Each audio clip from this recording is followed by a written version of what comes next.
আসসালামু আলাইকুম এভরিওয়ান, কেমন আছো সবাই? আজকে আমাদের তোমাদের জন্য যে জিএসটির যে কোর্স প্ল্যানটা ছিল, তোমাদের জুলজির 7টা চ্যাপ্টারের মধ্যে অলরেডি কিন্তু আমরা চ্যাপ্টার 1, চ্যাপ্টার 2, চ্যাপ্টার 3, চ্যাপ্টার 4 শেষ করে ফেলছি। আজকের ক্লাস যেটা সেটা হলো আমাদের চ্যাপ্টার 5, যেটা তোমাদের জন্য বেশি ইম্পর্টেন্ট। তোমরা অলরেডি একাডেমিকে পড়ে আসছো, কারণ একাডেমিকের এই চ্যাপ্টারগুলোতে না প্রচুর মানে ইজি ইজি কোশ্চেন করে, হ্যাঁ। আর অ্যান্সার করলে আসলে খুব ভালো একটা মার্ক পাওয়া যায়, সেই জন্য দেখা যায় যে পোলাপানগুলো এই চ্যাপ্টারগুলো আসলে খুব ভালোভাবেই পড়ে।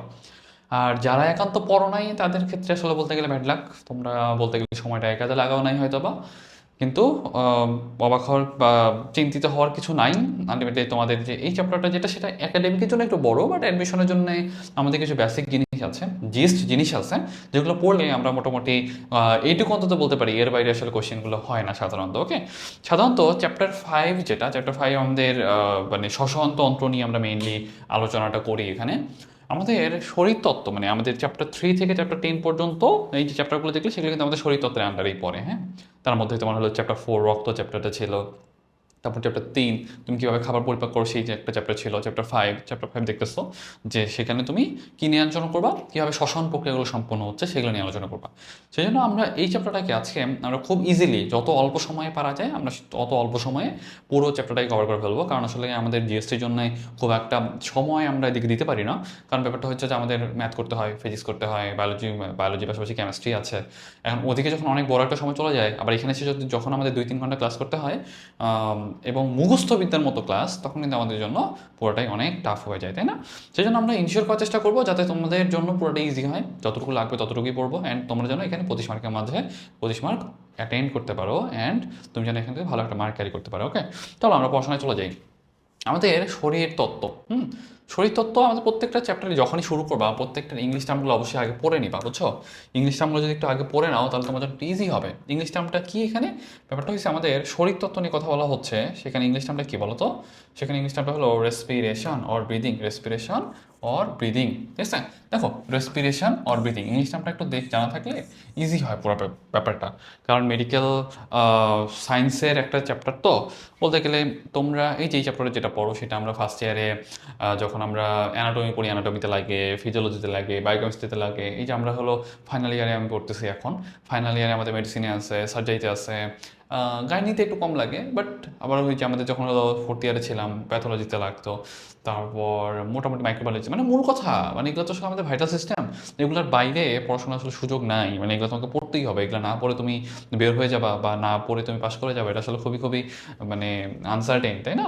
আসো, যেটা আমি বলতেছিলাম যে আমাদের শ্বসন মানে শ্বসন তন্ত্র, আমরা যে বলি যে শ্বসন জিনিসটা কি, সহজ কথা আমাদের তুমি কি বোঝো নর্মালি? তুমি নর্মালি অ্যাপারেন্টলি দেখলে বোঝো যে আমরা শ্বাস নিচ্ছি, শ্বাস ছাড়তেছি, এটাই হলো শ্বসন।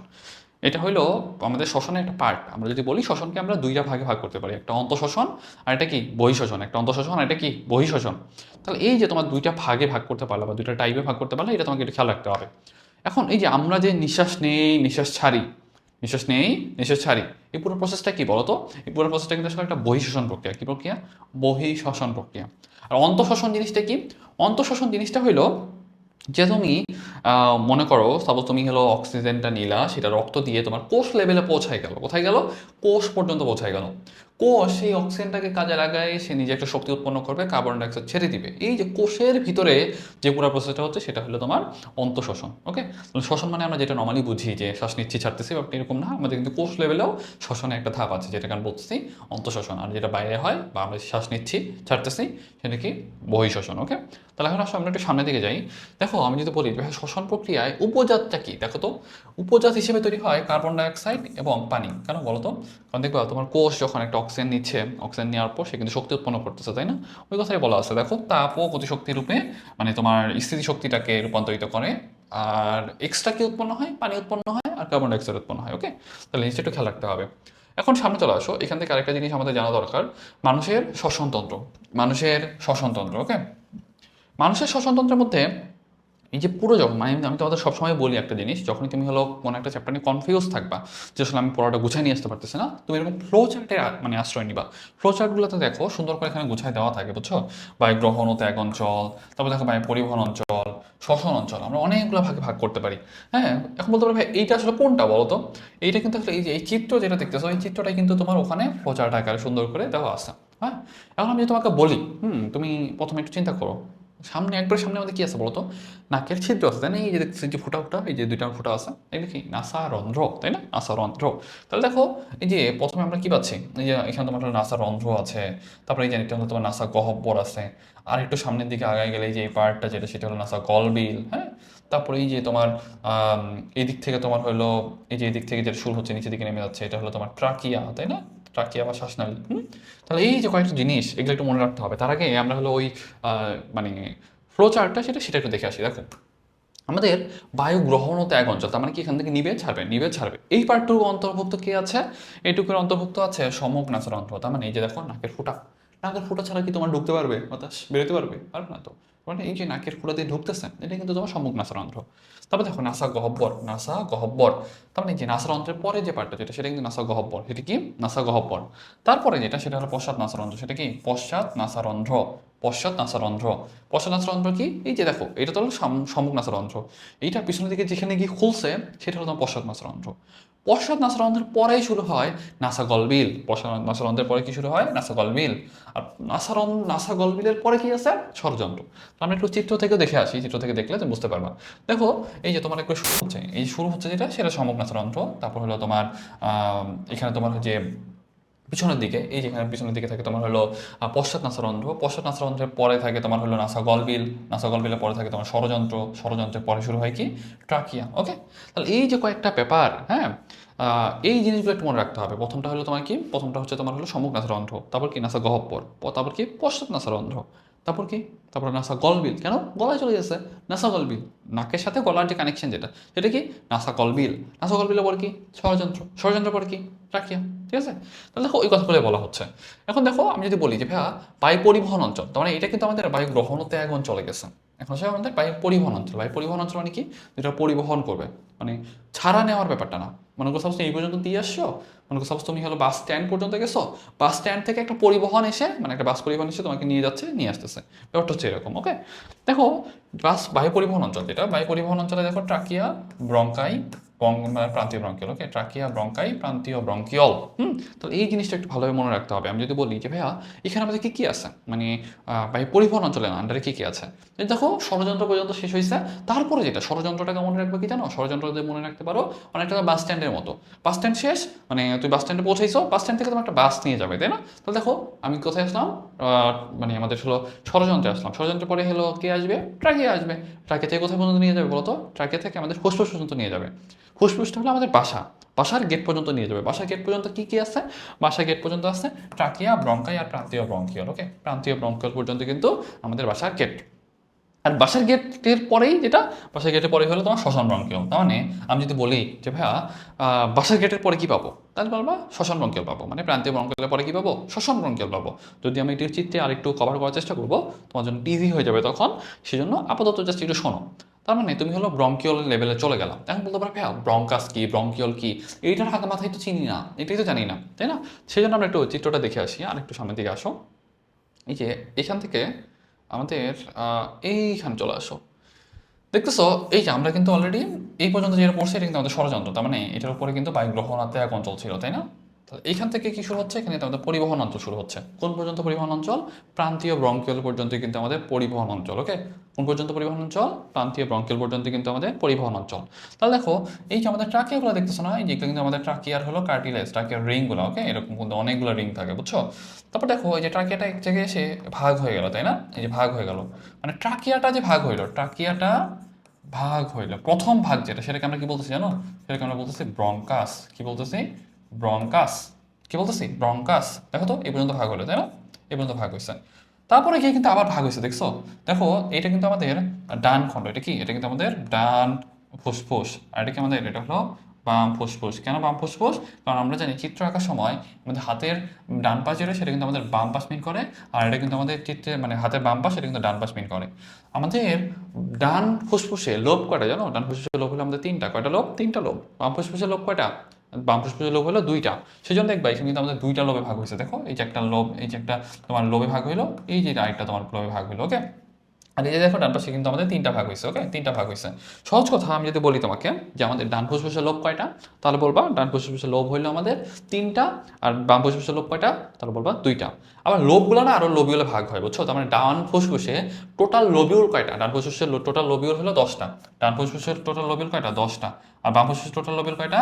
8টা। ওকে, ডান ফুসফুসে 10টা, বাম ফুসফুসে কয়টা? 8টা। তাহলে এই জিনিসটা একটু ভালোভাবে মনে রাখতে হবে। তাহলে আমি যদি তোমাকে জিজ্ঞাসা করি ভাইয়া আমাদের ডান ফুসফুস বাম ফুসফুস কোনটা বড়, তাহলে বলো ডান ফুসফুসটা বড়, বাম ফুসফুসটা ছোট। ডান ফুসফুসে লোব কয়টা, তাহলে বলো তিনটা, বাম ফুসফুসে লোব কয়টা? দুইটা। ডান ফুসফুসে লোবিউল কয়টা? 10টা, বাম ফুসফুসে লোবিউল কয়টা? 8টা। তাহলে দেখো ওইটাই বলতেছিলাম যে দেখো আমাদের এই যে ট্রাকিয়া, যেটা ট্রাকিয়াটা কিন্তু আমাদের আসলো প্রথমে কিন্তু ভাগ হয়ে গেল, তাই না? কি হলো? ভাগ হয়ে গেল। এই যে ভাগ, যেটা প্রথম ভাগটাকে আমরা কি বলছি? ব্রঙ্কাস। পরের ভাগটাকে আমরা কি বলবো? পরের ভাগটাকে বলবো আমরা ব্রঙ্কিয়ল। হ্যাঁ, কি বলবো? আচ্ছা, এখানে হচ্ছে আমি তোমাকে একটা ব্যাপার বলি। এখানে না ব্রঙ্কাসের পর আমাদের ব্রঙ্কিয়াল হয়, কিন্তু ব্রঙ্কাসটা আবার হলো তোমার দুই রকম হইতে পারে। ব্রঙ্কাসটা কয় রকম হইতে পারে? দুই রকম হইতে পারে। ব্রঙ্কাসটা যে দুই রকম সেটা এখন ব্যাপারটা কি আমি তোমাকে একটু বলি। দেখো মানে ব্রঙ্কাস যেটা না, ব্রঙ্কাস মূল কথা ট্রাকে থেকে কিন্তু বের হয়েছে ব্রঙ্কাস। এখন সেটা লোবে গেলে লোবার ব্রঙ্কাস, যদি লোবিউলে যায় তাহলে হলো লোবিউলার ব্রঙ্কাস, বুঝছো? তারপরে গিয়ে কিন্তু ব্রঙ্কিয়াল শুরু হবে। আমি কি একটু বুঝতে পারছি? তোমার ট্রাকিয়া থেকে প্রথমে কি হবে? ব্রঙ্কাস হবে। ব্রঙ্কাস কয় টাইপের? দুই টাইপের। লোবে ঢুকলে লোবার ব্রঙ্কাস, লোবের ভিতরে যখন আবার লোবিউলা ঢুকবে তখন হলো লোবিউলার ব্রঙ্কাস। লোবিউলার ব্রঙ্কাস যখন আবার ভাগ হওয়া শুরু করবে তখন সেটা হবে ব্রঙ্কিও। ব্যাপারটা কি বুঝতে পারছি? আমি তোমাদের একটু সুন্দর করে লিখে দেই, আই থিঙ্ক সেটা তোমাদের জন্য একটু ইজি হবে। ওকে, তাহলে আমি এখানে লেখা শুরু করি। এই ফাঁকা জায়গাটা আছে, এই ফাঁকা জায়গাটা লিখি। ওকে, তাহলে তোমরা লেখো। প্রথমে হলো ট্রাকিয়া। প্রথমে কি? ট্রাকিয়া। ওকে, ট্রাকিয়া। তারপর এটা হলো তোমার কি হয়? ব্রঙ্কাস হয়। ওকে, কি হয়? ব্রঙ্কাস। ব্রঙ্কাস। ব্রঙ্কাসটা কয় টাইপের? দুই টাইপের। ওকে, ব্রঙ্কাসটা কয় টাইপের? মানে প্রথমে যে লোবে ঢুকতেছে, প্রথমে লোবে ঢুকতেছে সে নাম বলতেছে লোবার ব্রঙ্কাস। ওকে, লোবার ব্রঙ্কাস, লোবার ব্রঙ্কাস। তারপর কি? লোবিউলা ঢুকতেছে, তাই না? তার কি হবে? লোবিউলার ব্রঙ্কাস, লোবিউলার ব্রঙ্কাস, লোবিউলার ব্রঙ্কাস। হুম তারপরে গিয়ে কি হবে জানো? তারপরে গিয়ে কিন্তু তোমার হলো ব্রঙ্কিওলে পরিণত হবে। ব্রঙ্কিওলে গিয়ে পরিণত হবে। তাহলে প্রথম ব্রঙ্কিওলটা কি বলতো? প্রথমটা হলো তোমার প্রান্তীয় ব্রঙ্কিওল। প্রথমটা কি? প্রান্তীয় ব্রঙ্কিওল। পরেরটা কি? তারপরটা হলো তোমার শ্বসন ব্রঙ্কিওল। তারপরটা কি? শ্বসন ব্রঙ্কিওল। বুঝতে পারছো? তাহলে এই যে প্রান্তীয় ব্রঙ্কিওল পর্যন্ত এটাই কিন্তু আমাদের হলো পরিবহন অঞ্চল পর্যন্ত পড়ে। ওকে, আর শ্বসন ব্রঙ্কিওলে গিয়ে সেটা কিন্তু আমাদের হলো পরের পার্ট। তাহলে আমরা একটু আবার আগে জায়গায় চলে যাই।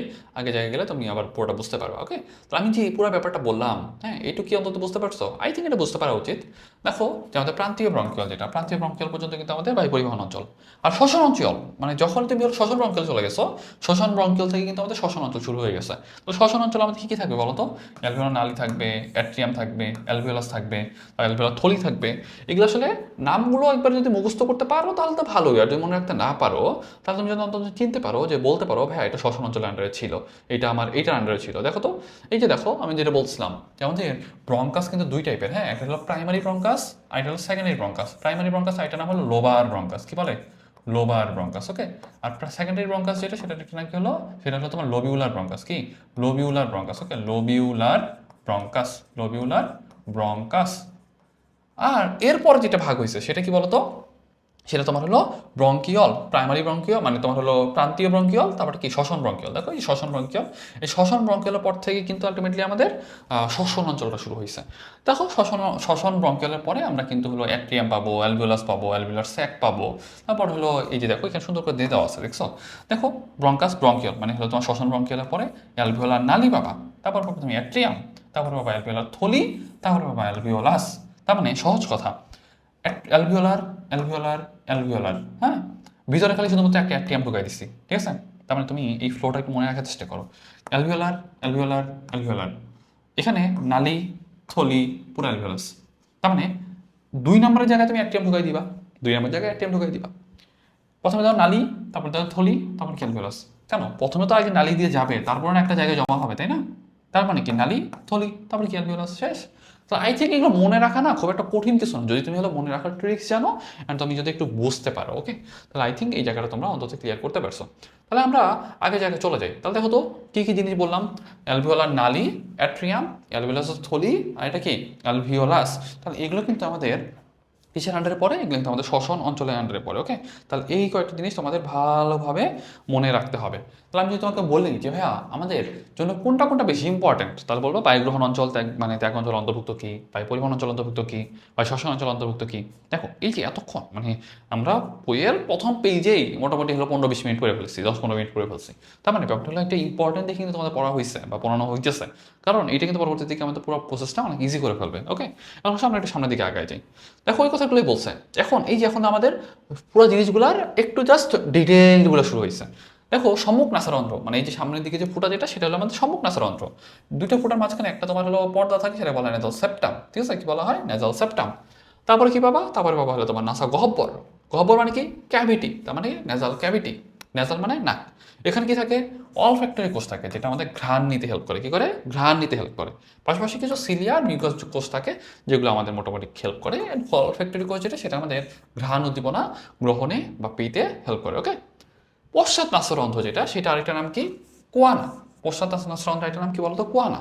পশ্চাৎ নাসারন্ধ্র দিয়ে সেটা কোথায় উন্মুক্ত হয়, তাহলে বলবা নাসা গলবিলে গিয়ে উন্মুক্ত হয়। কোথায়, নাসা গলবিল। কেন, নাকের পর তো হলো গলবিল, তারপর নাক আর গলবিলের সাথে যে একটা পার্ট যেটা আমাদের হলো কানেকশন হয়ে আছে, সেটা বলছে নাসা গলবিল। গলবিলের নিচে কি, ষড়যন্ত্র। গলবিলের নিচে কি, ষড়যন্ত্র। দেখো নাসা গলবিল, নাসা গলবিলটা কি, ওই যে পশ্চাৎ নাসারন্ধ্রের পরে যেটা, গলবিলের আগ পর্যন্ত মানে ষড়যন্ত্র আগ পর্যন্ত যেটা, সেটা কিন্তু আমাদের নাসা গলবিল। আর ষড়যন্ত্র যেটা, ষড়যন্ত্রটা কি, যেটাতে আমরা কথা বলি।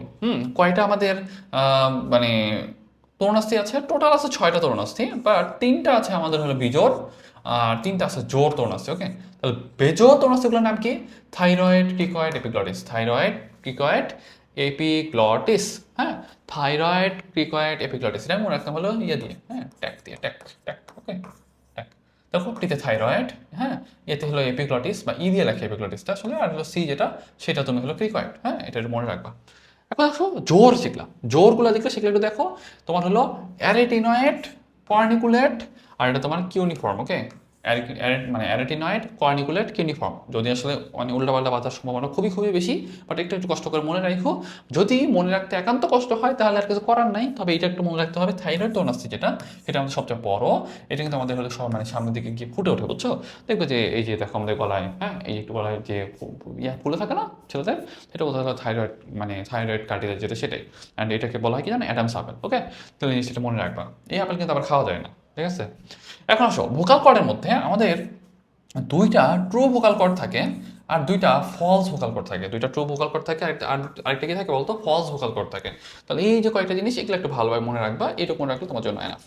এখন আসো আমি যদি বলি এটা কাজ কি, কাজ হলো এখানে না আমাদের ষড়যন্ত্রের উপরে এপিগ্লটিস বলে একটা পর্দা থাকে। এপিগ্লটিস পর্দাটার কাজ কি, যাতে তোমার খাবারগুলা শ্বাসনালীতে যেন না যায়। কারণ শ্বাসনালীতে গেলে কী হবে, ফুসফুসে ঢুকে যাবে। ফুসফুসে ঢুকলে, খাবার ঢুকলে তুমি হলো শ্বাস নিতে পারবা, পারবা না তো। তোমার ঢুকাই যাবে কোন দিক দিয়ে, ঢুকাইতে হবে তোমার হলো খাদ্যনালী যেটা, মানে তোমার ইসোফেগাস যেটা, সেটা দিয়ে ঢুকাইতে হবে, তাই না। তাহলে তুমি তো কোনোভাবেই হলো শ্বাসনালী দিয়ে তুমি খাবারকে ঢুকাইতে পারো না, ওই কথাটাই বলছে এখানে।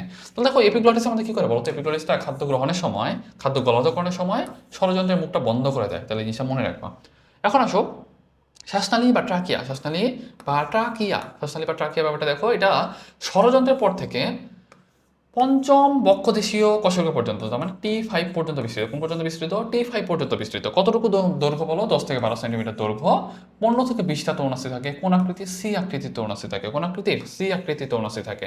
তাহলে এই জিনিসটা একটু ভালোভাবে মনে রাখতে হবে। যদি বলি যে কাজ কি, তাহলে বলবা যে এটার ভিতর দিয়ে বাতাস যায় এবং সি আকৃতির কার্টিলেজ থাকে, তো ওই জন্য আসলে চুপসায় যায় না। ওকে, এটা আমাদের জন্য বেশি ইম্পর্টেন্ট। এখন সে ব্রঙ্কাস, অলরেডি কিন্তু আমি বলে ফেলছি ব্রঙ্কাসটা কি। এই যে তোমার ট্রাকে যে ভাগ হয়ে যাচ্ছে, সেটাকে আমরা বলছি ব্রঙ্কাস। ব্রঙ্কাসটা কিন্তু আমার দুই টাইপের, একটা হলো তোমার primary bronchus, secondary bronchus. Primary ব্রঙ্কাসটা কিন্তু আমরা লোবার ব্রঙ্কাস বলি, কারণ লোবে ঢুকতেছে। সেকেন্ডারি ব্রঙ্কাস আমরা বলছি হলো তোমার লোবিউলার ব্রঙ্কাস, কারণ লোবিউলার ঢুকতেছে। তাহলে ওই কথাটাই বলছে যে ডান ডান ব্রঙ্কাস যেটা, আমরা দেখো আমাদের ট্রাকিয়াটা কিন্তু দুই ভাগে ভাগ হচ্ছে, ডান আর বাম দুটো ভাগে ভাগ হচ্ছে, এটা বলছে ব্রঙ্কাই। হ্যাঁ, এখন এটা কিন্তু দেখো ডান ব্রঙ্কাসটা কিন্তু আমাদের তিনটা ছোট ছোট ছোট ছোট খণ্ডে ভাগ করতে, মানে ছোট ছোট খণ্ডে ভাগ হয়ে যাচ্ছে, তাই না? তাহলে দেখো দেখো এই যে তিনটা ভাগে ভাগ হয়ে ডান ফুসফুসে তিনটা খণ্ডে প্রবেশ করে, বাম ব্রঙ্কাসটা দুই ভাগে ভাগ হয়ে এটা প্রবেশ করে। ওকে, তারপর কিন্তু সেটা আবার পরবর্তীতে আরো ভাগ হয়ে হয়ে হয়ে ব্রঙ্কিয়াল তৈরি করে। সহজ কথা, প্রথমে আমাদের ব্রঙ্কাসটা তোমার আগে লোবে ঢুকতেছে, তারপর লোবিউলে ঢুকতেছে, লোবিউলে ঢোকার পর আরো অনেক ছোট ছোট ছোট ছোট ভাগে ভাগ হচ্ছে, যেটার মধ্যে হচ্ছে ব্রঙ্কিয়াল। ব্রঙ্কিয়াল কিন্তু আবার দুই টাইপের, তার মানে প্রত্যেকটা ব্রঙ্কাসও দুই টাইপের, ব্রঙ্কিয়াল দুই টাইপের, তার মানে লোবার ব্রঙ্কাস, লোবিউলার ব্রঙ্কাস, তারপরে প্রান্তীয় ব্রঙ্কিয়াল, শ্বসন ব্রঙ্কিয়াল। একটু আগে যে লিখে দিচ্ছি ওটা যদি মনে রাখতে পারো তাহলে কিন্তু তোমার জন্য ইজি। ওকে, তো দেখো ওই কথাগুলোই বলা আছে, ব্রঙ্কের মাধ্যমে কি হয়, ট্রাকিয়া থেকে বায়ুটা ফুসফুসে যায়। এখন আসো ফুসফুস, এখান থেকে এমসিকিউ আসে অনেক। আমি যদি বলি যে ভাইয়া কোন ফুসফুসটা আমাদের জন্য বড়, বা আমাদের কোন ফুসফুসটা বড়, তাহলে বলবা আমাদের ডান ফুসফুসটা বড়, বাম ফুসফুসটা ছোট, ওজনটা জানতে হবে। তো আমি যদি বলি ভাইয়া কালার কেমন, গোলাপি কালার, এটা পড়তে হবে। যদি বলি ওজন কত, বাম ফুসফুসটা ছোট, ডান ফুসফুসটা বড়, এটা 562, এখানে তোমার হলো 625 গ্রাম, এখানে তোমার দুইটা লোব, এখানে কিন্তু তোমার তিনটা লোব। তাহলে এই যে ইনফরমেশনগুলো দেখতেছো কিন্তু দরকার। আবার দেখো কয়টা পর্দা আছে বলতো আমাদের, প্লুরাল পর্দা কয় স্তরী, দ্বিস্তরী। বাইরের যেটা, বাইরেরটাকে আমরা কি বলি বলতো, বাইরেরটাকে বলা হয় প্যারাইটাল। প্যারাইটাল মানে হলো বাইরে, প্যারাইটাল মানে কি বাইরে, আর ভিসেরাল মানে ভিতরে, ভিসেরাল মানে কি ভিতরে। ওকে, ভিসেরাল মানে ভিতরে। তাহলে এই জিনিসটা একটু ভালোভাবে মনে রাখবা, মনে থাকবে না? তাহলে আই থিঙ্ক এটা তোমাদের অন্তত মনে থাকা উচিত, মনে থাকবে। আচ্ছা, এখন দেখো যেটা বলছিলাম, যদি বলি যে হাইলাম বলে একটা কথা আছে, ব্রঙ্কাসের যে অংশে মানে ব্রঙ্কাস যে অংশে ফুসফুসে প্রবেশ করে সেটাকে বলে হাইলাম। তার মানে হচ্ছে তোমার ট্রাকেটটা ভাগ হয়ে গেল, তাই না? ট্রাকেটটা কি হলো, ভাগ হয়ে গেল। তার মানে দুই পাশে ভাগ হয়ে দুই ফুসফুসে ঢুকতেছে, যেই জায়গা দিয়ে ঢুকতেছে সেটাকে বলতেছি আমি হলো হাইলাম। হাইলাম দিয়ে কি ঢুকবে, তুমি নর্মালি চিন্তা করো, হাইলাম দিয়ে কি ঢুকবে, কি ঢোকার কথা বলো তো? প্রত্যেকটা অঙ্গ প্রত্যঙ্গে আমাদের রক্ত প্রবাহ দরকার, তার মানে আর্টারি ঢুকে, তাই না? ধমনী ঢুকে। তাহলে আমি যদি বলি কি ঢুকবে, ধমনী ঢুকবে। বের হবে কি, বের হবে কি, শিরা বের হবে, এবং লসিকা নালীগুলো কিন্তু বের হয়ে আসে। তাহলে আমি যদি বলি যে ভাইয়া ঢুকবে কি, তাহলে বলবা ঢুকবে হইলো তোমার ধমনী, আর বের হয়ে আসবে কি বলতো, শিরা আর লসিকা নালী। ওকে, তাহলে দেখো ওই কথাটা বলছে, হাইলামের মাধ্যমে ধমনীটা ঢুকে, শিরা আর লসিকা নালীগুলো বের হয়ে আসে। তারপর দেখো যে ওইটাই বলছে, প্রত্যেকটা লোব বেশ কিছু মানে তোমার সেগমেন্টে ভাগ হয়। কিভাবে, কয়টা কিভাবে, কিসে ভাগ হয়, সেগমেন্টে ভাগ হয়। ওকে, মানে যেটাকে আমরা ওই যে লোবিউল বলতেছিলাম, তার মানে মানে সেগমেন্ট যদি বলি কয়টা, বলবো ডান ফুসফুসে 10টা, বাম ফুসফুসে কয়টা, 8টা। ওকে, তাহলে এই যে এই ব্যাপারগুলো যেগুলো, এগুলো কিন্তু তোমাদের একটু ভালোভাবে খেয়াল রাখতে হবে যে আমি কি বলতেছি। তাহলে মূল কথা ওইটা আমি বললাম না, যে লোবার ব্রঙ্কাস, লোবুলার ব্রঙ্কাস, তার মানে লোবার ব্রঙ্কাস পরটা কিন্তু আমরা সেগমেন্টাল ব্রঙ্কাসও বলতে পারি, ঠিক আছে? তাহলে যদি বলি ভাই সেগমেন্ট কয়টা, তাহলে বলবো ডান ফুসফুসে 10টা, বাম ফুসফুসে কয়টা, 8টা। সহজ কথা কি, ট্রাকিয়া আসলো, দুই ভাগে ভাগ হইলো, এটা কি ব্রঙ্কাস। ব্রঙ্কাস কয় টাইপের, দুই টাইপের, একটা লোবার ব্রঙ্কাস, একটা হলো সেগমেন্টাল ব্রঙ্কাস, যেটা আমরা লোবুলার ব্রঙ্কাস বলতেছিলাম, ওটা কিন্তু আমাদের সেগমেন্টাল ব্রঙ্কাস। ওকে, তাহলে এই যে একটা জিনিস তাহলে মনে রাখো, তার মানে তোমার হলো লোবুলার ব্রঙ্কাস, সেগমেন্টাল ব্রঙ্কাস একই জিনিস। লোবুলার ব্রঙ্কাস, সেগমেন্টাল ব্রঙ্কাস একই জিনিস। তো একটা জিনিস খালি মনে রাখবা যে আমাদের যদি বলি প্রথমে ট্রাকিয়া থাকে, পরে ভাগ হয়ে কী তৈরি করে, ব্রঙ্কাস তৈরি করে। কয় টাইপের, দুই টাইপের। আবার ব্রঙ্কিয়ালটা কয় টাইপের, দুই টাইপের, প্রান্তীয় ব্রঙ্কিয়াল, শ্বসন ব্রঙ্কিয়াল। ব্রঙ্কাসটা দুই টাইপের, কী কী ছিল, লোবার ব্রঙ্কাস, আর এটা হলো সেগমেন্টাল ব্রঙ্কাস, বা লোবার ব্রঙ্কাস বা লোবিউলার ব্রঙ্কাস। তাহলে আই থিঙ্ক এটা তোমাদের অন্তত ক্লিয়ার হয়েছে। এখন দেখো ডান ফুসফুস কয়টা সেগমেন্টে ভাগ করা যায়, তাহলে 10টা, বাম ফুসফুস কয়টা, 8টা। তাহলে এই জিনিসটা একটু মনে রাখলেই আমাদের জন্য এনাফ। এখন আসো আমি যদি বলি ওই যে ওইটা বলতেছে আমাদের এই যে প্রথমে কিন্তু আমাদের প্রাইমারি ব্রঙ্কাস, আমি তোমাকে একটা জিনিস দেখাই, ট্রাকিয়া ভাগ হয়ে যাচ্ছে, তাই না? প্রথমে কিন্তু ডান আর বাম ফুসফুসে প্রবেশ করলো, সেটাকে আমরা বলছি প্রাইমারি ব্রঙ্কাস, বলছি প্রাইমারি ব্রঙ্কাস। তারপর সেটা কিন্তু আমাদের তোমার আরও ভাগ হয়ে যাচ্ছে, দেখো সেকেন্ডারি ব্রঙ্কাস বা লোবার ব্রঙ্কাস গঠন করে, ডান ফুসফুসে 3টা, বাম ফুসফুসে 2টা। ওকে, তারপর সেকেন্ডারি ব্রঙ্কাস থেকে আমাদের কিন্তু আরও টারশিয়ারি ব্রঙ্কাস বা সেগমেন্টাল ব্রঙ্কাস তৈরি করে। এত এত ঝামেলায় তোমাদের যাওয়ারই দরকার নেই, সহজ কথা মনে রাখো, সেগমেন্ট কয়টা আছে, ডান ফুসফুসে 10টা, বাম ফুসফুসে 8টা। লোব কয়টা আছে, ডান ফুসফুসে 3টা, বাম ফুসফুসে 2টা। লোবে ঢোকার সময় লোবার ব্রঙ্কাস, সেগমেন্টে ঢোকার সময় সেগমেন্টাল ব্রঙ্কাস, শেষ। ওকে, আসো এখান থেকে আর কিছু আমাদের প্রয়োজন নাই। আর ওই যে বললাম না লোবিউল, হ্যাঁ, লোবিউলের ভিতরে গিয়ে প্রান্তীয় ব্রঙ্কিওল যেটা, সেটা কিন্তু আরো অনেকগুলো ভাগ হয়ে যাবে, বুঝছো? আচ্ছা আমি তোমাকে একটা ব্যাপার বলি।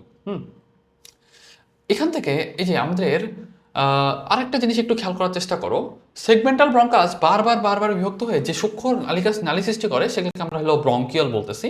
হ্যাঁ, এখানে একটা মানে যা একটা তোমার হলো লোবিউলে প্রবেশ করে, তার মানে ওই শুরুর দিকে যেটা বলছিলাম না, শুরুর দিকে যে আমি বলছিলাম হলো তোমার লোবিউলার ব্রঙ্কাস, হ্যাঁ ওই লোবিউলার ব্রঙ্কাস আসলে তোমরা বলতে যাবে না, তোমরা হলো লোবার ব্রঙ্কাস বলবা আর সেগমেন্টাল ব্রঙ্কাস বলবা। লোবিউলটা আসলে ওই যে আমাদের ফুসফুসের কার্যকরী একক, তারপর ওই রিলেটেড বেশ কিছু ঝামেলা আছে মেডিকেল সায়েন্সের, তো ওই ব্যাপারটা আমরা আসলে আপাতত না যাই। তোমাদের ক্ষেত্রে একটা জিনিস খেলে মনে রাখবা, আমি একটু কারেকশন করে দেই, যে আমাদের সেগমেন্টাল আমাদের কি কি আছে, লোবার ব্রঙ্কাস আছে, একটা সেগমেন্টাল ব্রঙ্কাস আছে। তাহলে আমি যদি বলি ট্রাকিয়াটা ভাগ হচ্ছে লোবার ব্রঙ্কাস, সেগমেন্টাল ব্রঙ্কাস, তারপর কোথায় যাচ্ছে, তারপর আমাদের ব্রঙ্কিওলে যাচ্ছে, প্রান্তীয় ব্রঙ্কিওল, শ্বসন ব্রঙ্কিওল, শেষ। ওকে, তাহলে দেখো ওই কথাটাই বলতেছি। এখান থেকে যে জিনিসটা আমাদের দরকার, এখান থেকে আমাদের যে জিনিসটা দরকার, যে লোবিউলের ভিতরে প্রান্তীয় ব্রঙ্কিওলগুলো বিভক্ত হয়ে শ্বসন ব্রঙ্কিওল গঠন করে অ্যালভিওলার নালী, অ্যাট্রিয়াম, এই অনেক অনেক অনেক অনেক কথাবার্তা বলছে। এগুলো তোমাদের আপাতত মানে এই যারা এখন জিএসটি দিবা তাদের জন্য ইম্পর্টেন্ট না। মনে করো সাপোজ তুমি যদি একাডেমিকে পড়তা, তাহলে আমি তোমাকে বলতাম যে হলো এটা মানে তোমাদের জন্য ইম্পর্টেন্ট, এটা পড়ো, এটা অনেক অনেক ডিটেলস আসবে, বাট এখন তোমাদের জন্য অত বেশি দরকার নাই। ওকে, তাহলে জিনিসটা একটু ভালোভাবে মনে রাখবে। তাহলে আমি যদি একটু কারেকশন দিয়ে যাই, তো যেটা বলতেছিলাম, আমাদের বললাম না প্রথমে যে লোবার ব্রঙ্কাসটা আমাদের লোবার ব্রঙ্কাস যেটা, সেটা কিন্তু পরবর্তীতে গিয়ে কিন্তু লোবিউলার না, এটা আমরা আসলে সেগমেন্টাল বলবো। কি বলবো? এটাকে আমরা হলো সেগমেন্টাল বলবো। কি বলবো? এটা হলো সেগমেন্টাল বলবো। তাহলে একটু লিখে নাও, এটাকে আমরা বলবো সেগমেন্টাল। ওকে, সেগমেন্টাল ব্রঙ্কাস। তারপর সেগমেন্টাল ব্রঙ্কাসের পরে গিয়ে প্রান্তীয় ব্রঙ্কিওল, তারপর গিয়ে কিন্তু শ্বসন ব্রঙ্কিওল। আর এই যে প্রান্তীয় ব্রঙ্কিওল, শ্বসন ব্রঙ্কিওল, এগুলো কিন্তু আমাদের হলো লোবিউল লেভেলে হচ্ছে। কোথায় হচ্ছে? এগুলো কিন্তু আমাদের লোবিউল লেভেলে হচ্ছে। কোথায় হচ্ছে? লোবিউল লেভেলে হচ্ছে। ওকে, তাহলে জিনিসটা মনে রাখবা।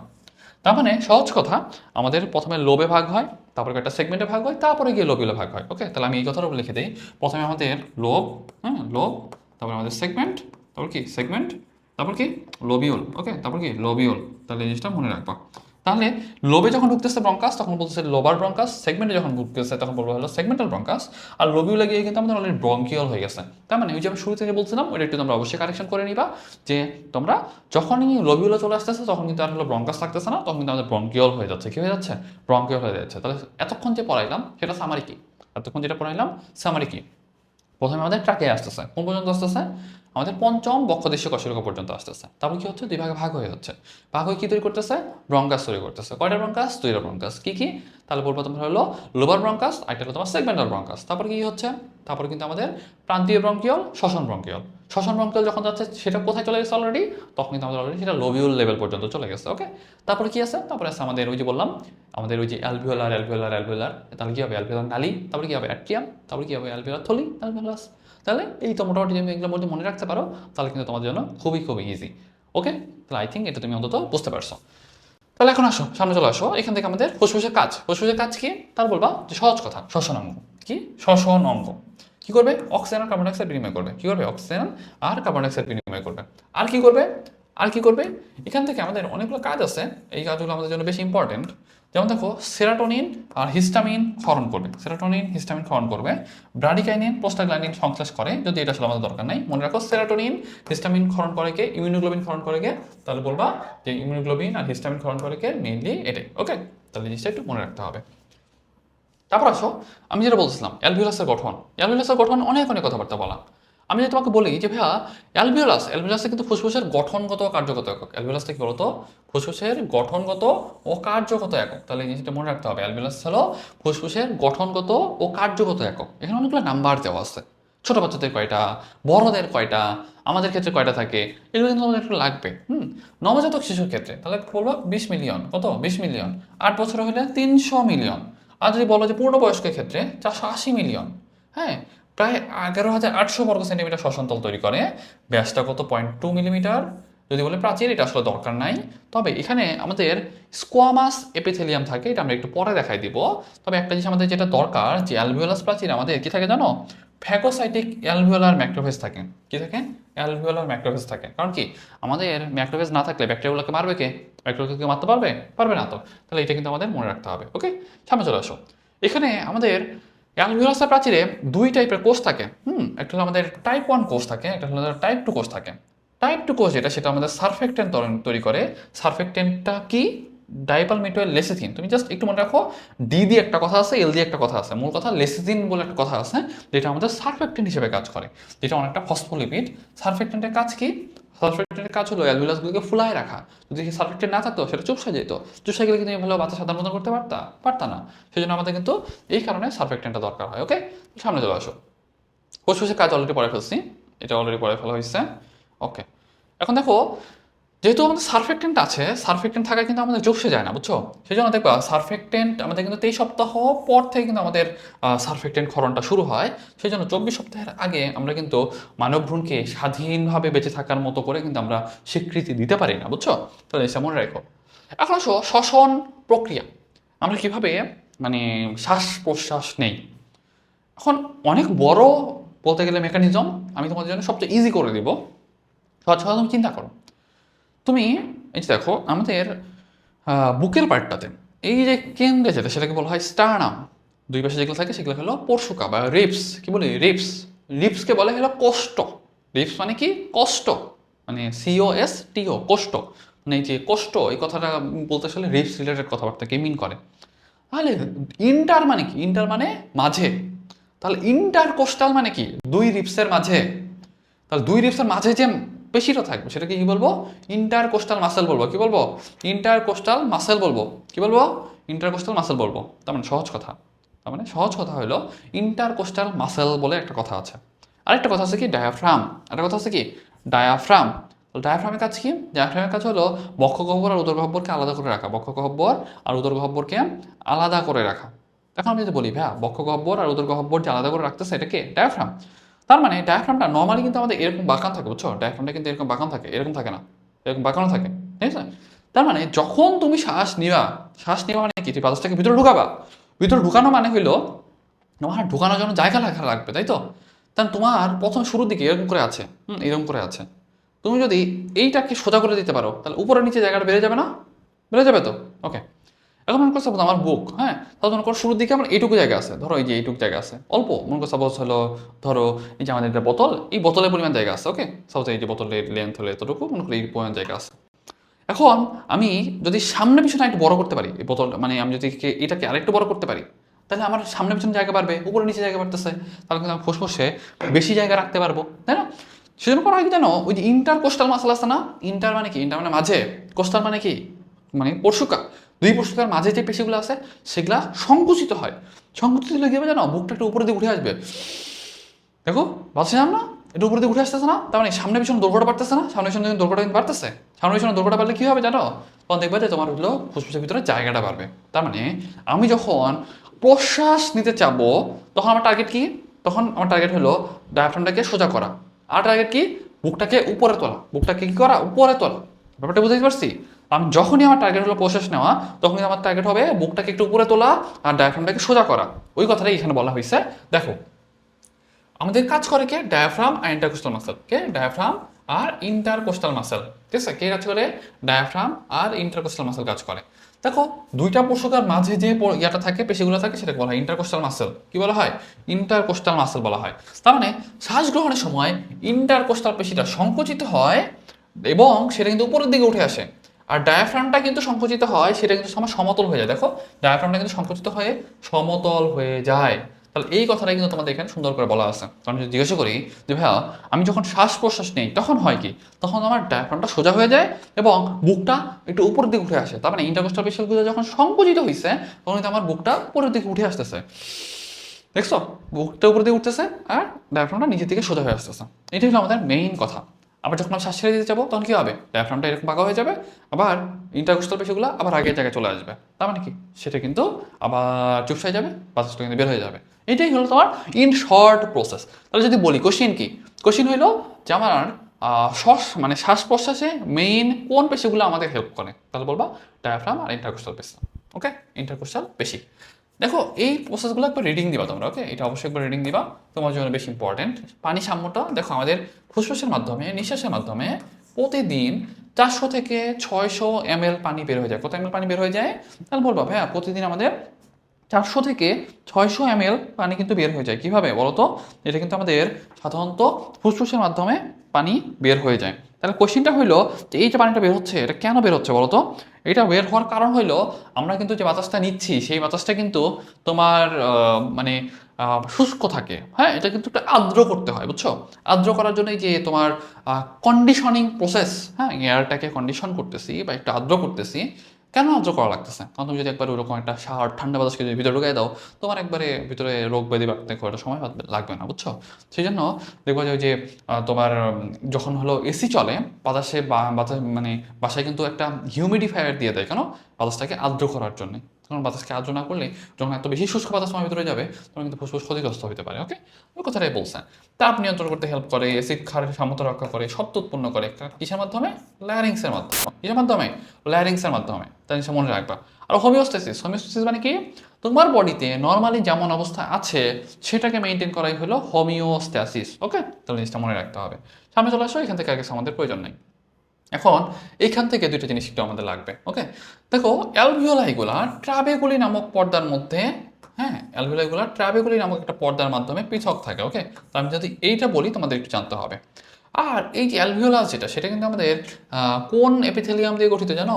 এটা মনে রাখবা, স্কোয়ামাস এপিথেলিয়াম দিয়ে গঠিত। কি কি মানে কেমন epithelium? Squamous epithelium. Okay, squamous epithelium, epithelium দিয়ে তৈরি। ওকে, কি এপিথেলিয়াম? স্কোয়ামাস এপিথেলিয়াম দিয়ে তৈরি।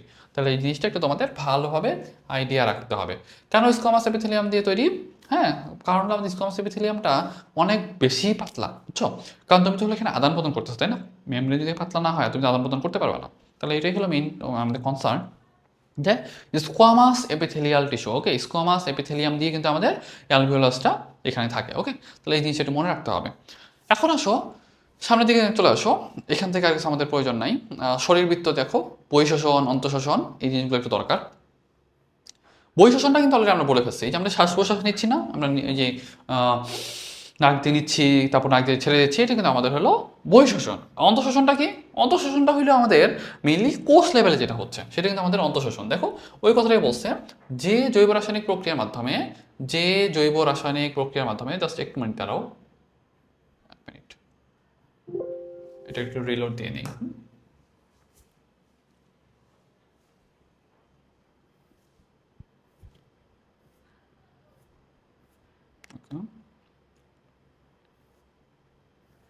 আচ্ছা, ওকে দেখো, মানে যে জৈব রাসায়নিক প্রক্রিয়া যে মানে দেহকোষ ও রক্তে সংঘটিত হয়, এবং তোমার এনজাইমের ভূমিকা এখানে অনেক বেশি, এনজাইমের ভূমিকা থাকে। সহজ কথা, তোমার কোষ লেভেলে হবে, তুমি অক্সিজেন কি ইউজ করবা, তোমার এখানে শক্তি উৎপন্ন হবে আর কার্বন ডাইঅক্সাইড উৎপন্ন হবে, শেষ। এটা হলো তোমার অন্তঃশ্বসন। এখন এইখানে কিভাবে আমরা নিঃশ্বাস প্রশ্বাস নিচ্ছি, এটা কিন্তু অলরেডি আমি তোমাদের একবার ইন ডিটেলস সুন্দর করে পড়াই ফেলছি। বলছিলাম না আমাদের মেইন কনসার্ন কি বলতো? এখানে কিন্তু আমাদের মেইন কনসার্ন হলো ডায়াফ্রাম আর ইন্টারকোস্টাল মাসেল। দেখো, ডায়াফ্রাম আর ইন্টারকোস্টাল মাসেল।